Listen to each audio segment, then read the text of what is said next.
We don't know how this will end, but we do know that Scott Martin's paying attention, the Kingsview Asset Management CIO, Fox News contributor. What do you think of this? I guess not a slam dunk. Not a slam dunk at all. Nothing considerable really happening here, like Grady said. I mean, with respect to, Neil, and we talked about this the day the deal was struck. Yeah.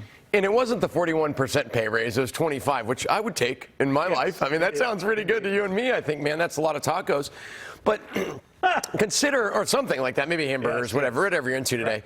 Sure. Consider feathers ruffled, though. If you're the automakers, I mean, we offered you guys what we thought was a compromise, the unions. We talked it over. It wasn't like they didn't talk about this for weeks and probably months at this point, and finally got a deal that the UAW said, okay, this sounds pretty good. Let's put it together. We'll get the workers back. Right. To Grady's point, you know, now that we think about it, we'd like to actually renegotiate. But you know what was weird, and I don't know all the details here, but a lot of times when you hear the headlines on a deal, it sounds great, and then you get the contract. Sometimes these are voluminous things, and then you start saying, well, wait a minute here. So they're in the wait a minute stage. I'm just wondering, though, regardless of whether they accept this or not, we already know the cost of cars will have to go up to pay for it.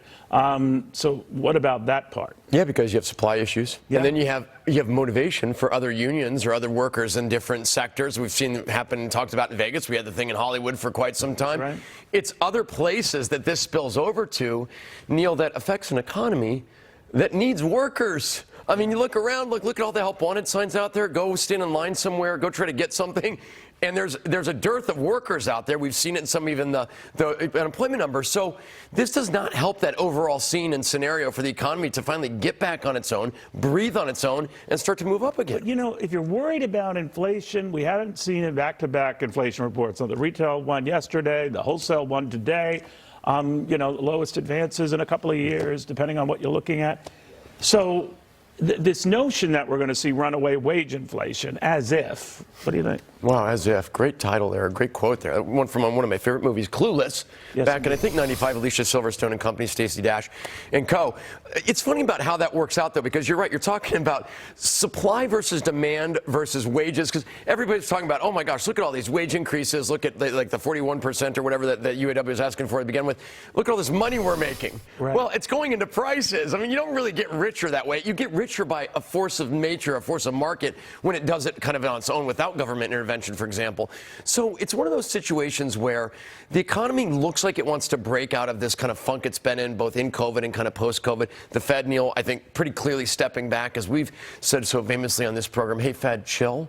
Take a chill pill and relax. Chill all of next year. Exactly. But you expect, some are even now getting ahead of their skis, I think, and saying, all right, we're going to get rate cuts before you know it. I don't think that's in the offing. And crashing into a tree, if you ask me, because with the Fed, lower rates by 100 basis points, or I've heard 50 as well, before an election, like in August. I mean, it's way beyond. Way late, right? And if you look at the markets, Neil, S&P 500, NASDAQ, pick your favorite index, they actually do best, my friend, when rates are stable. Not even rates are going down. If rates could just hang out here. You could make an argument that you know, people might freak out if the Fed prematurely cuts rates, right? That what happened to your resolve and all of that, right? And what happened to the 11 rate hikes you did before that you were so certain about? Everything was so clear. We're doing this for a good reason. Oh, I'm sorry. We just like the UAW. You know what? We want to renegotiate that. We want to take those 50 basis points or the 100 last ones that we did and take those off the table, because we're not worried about the markets, but we're taking 100 basis points off just like that. Yeah, I just don't see it. But don't wander too far, young man. It's always good seeing you, You Scott. too. Scott Martin on that. In the meantime.